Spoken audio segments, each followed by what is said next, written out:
నగరంలో పార్కుల సుందరీకరణపై ప్రత్యేక దృష్టి సారిస్తున్నట్లు ఎమ్మెల్యే ఆదిరెడ్డి శ్రీనివాస్, ఎమ్మెల్సీ సోము వీర్రాజు అన్నారు. ప్యాకేజీ 1 లో భాగంగా 10వ వార్డులో 28.50 లక్షలతో అభివృద్ధి పరిచిన ఫ్రూట్ పార్క్ సాయి దీపికా నగర్ పార్కును ఆదిరెడ్డి సోము, కమిషనర్ రాహుల్ మీనా ప్రారంభించారు.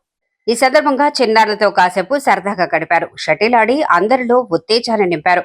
అనంతరం వారు మాట్లాడుతూ గత ప్రభుత్వంలో ఈ పార్కు అడవిని తలపించేదని, కూటమి ప్రభుత్వం అధికారులకు వచ్చాక పార్కు రూపురేఖలే మారిపోయినట్లు వెల్లడించారు.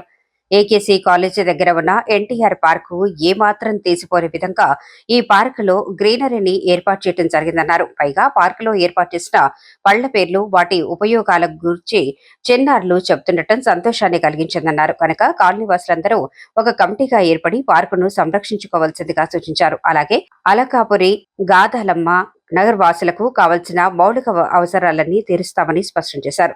చిన్న పెద్ద అనే తేడా లేకుండా అన్ని వయసుల వారిని అలరించే విధంగా ఈ ఫ్రూట్స్ థీమ్ పార్క్ ను తీర్చిదిద్ది నగర ప్రజలకు అందుబాటులోకి తీసుకురావడం జరిగిందన్నారు.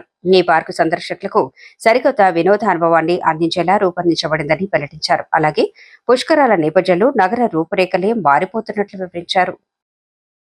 దాంట్లో ఉన్న గ్రీనరీకి సరిపాటిగా ఇక్కడ గ్రీనరీ ఉంటుంది. పెద్ద పెద్ద చెట్లు, చాలా ఆహ్లాదకరంగా ఉంటుంది. ఆరోగ్యకరంగా ప్రజలు ఉండడానికి ఈ పార్క్ని డెవలప్ చేస్తే మంచిదని ఆలోచించడం, అలాగే కమిషనర్ గారు చెప్పినట్లుగా ఒక థీమ్ బేస్డ్ పార్క్, అది ఫ్రూట్ పార్క్ కింద పెట్టడం. ఇప్పుడే పిల్లలు చూసాం, ప్రతి ఫ్రూట్ దగ్గరికి వెళ్ళి వాళ్ళ నేమ్ చెప్పగలుగుతున్నారు. అది తినడం వల్ల కలిగే ఆరోగ్యపరమైన మంచి కార్యక్రమాలు, ఆరోగ్యపరంగా వాళ్ళకి కలిగే మేలు ఏంటన్నది కూడా అక్కడ డిస్ప్లే చేయడం వల్ల అది చెప్తున్నారు. చిల్డ్రన్కి మంచి ప్లే ఏరియాలో కూడా వాళ్ళకి దెబ్బ తగలకుండా మంచిగా ఇసుక వేసి, అలాగే జిమ్ ఎక్విప్మెంట్ పెట్టారు, షటిల్ కోర్ట్ ఇచ్చారు, ప్రాపర్ లైటింగ్ ఇచ్చారు, డ్రిప్ ఇరిగేషన్ చేశారు, మంచి ఫలాలు ఇచ్చే చెట్లన్నింటిని కూడా నాటారు. చుట్టుపక్కల ప్రజలు దీన్ని బాగా సద్వినియోగపరచుకోవాలని కోరుకుంటూ ఈ రోజున మేము కోరుకునేది ఒక్కటే, కూటమి వచ్చింది, ప్రభుత్వ పరంగా చేయాల్సిన అభివృద్ధి కార్యక్రమాలు చేస్తున్నాం, అలాగే ఆరోగ్యకరమైన నగరం కోసం కూడా కృషి చేస్తా ఉన్నాం. ఈరోజు ప్రారంభించినటువంటి పార్కు నగరంలో 10వ డివిజన్లో ఉన్నటువంటి కార్పొరేషన్ పరిధిలో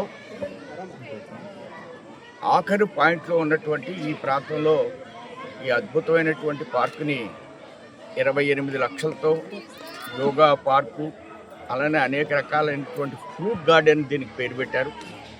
అనేక రకాల ఫ్రూట్ వెరైటీస్ని ఈ యొక్క పార్కులో పెంచడం జరుగుతుంది. దీంట్లో అన్ని రకాల ఫ్రూట్స్తో పాటు పిల్లలు గుర్తించే విధంగా కొన్ని పళ్ళకు సంబంధించినటువంటి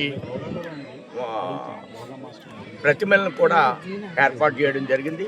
పిల్లలు వాటితోటి చాలా బాగా ఎంజాయ్ చేస్తున్నారు. నగరంలో పుష్కరాల సందర్భంలో ఈ 10వ డివిజను, అలానే నిమ్మకాయల మార్కెట్ వరకు ఇది చాలా పెద్ద డివిజన్ ఇవ్వడం జరుగుతుంది. ఈ సాయి దీపికా నగర్ ఏరియాలో పబ్లిక్ సైడ్ నుంచి కూడా డిమాండ్ ఎక్కువగా ఉంది. దే రిక్వైర్డ్ సమ్ ప్లేస్, అదే వాకింగ్ చేస్తానికి, తర్వాత ఓపెన్ జిమ్ లాగా ఫెసిలిటీ వస్తే పబ్లిక్ కూడా యూజ్ అవుతుంది. సిమిలర్గా చిల్డ్రన్ సైడ్ నుంచి కూడా కొన్ని ఆడటానికి ఒక ఓపెన్ స్పేస్ అయితే యూస్ఫుల్ అవుతుంది. దాని గురించి ఇది వర్క్ ఇవ్వడం జరిగింది. ఇక్కడే నా వర్క్ ఇది కంప్లీట్ చేసిన టైంలో ఒక థీమ్ డిసైడ్ చేశారు గవర్నమెంట్ సైడ్ నుంచి. సో దట్ ఆ థీమ్ అయితే మనము ఫ్రూట్ పార్క్ పెట్టాము. ఆ ఫ్రూట్ పార్క్ అంటే ఇక్కడే మళ్ళీ వేరే ప్రకారంకి ఒక ఫ్రూట్స్ వస్తుంది.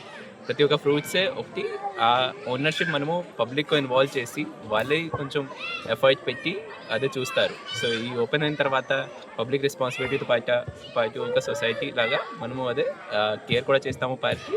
సిమిలర్లీ ఆ ఫ్రూట్స్ పబ్లిక్కి కూడా యూజ్ కూడా అవుతుంది.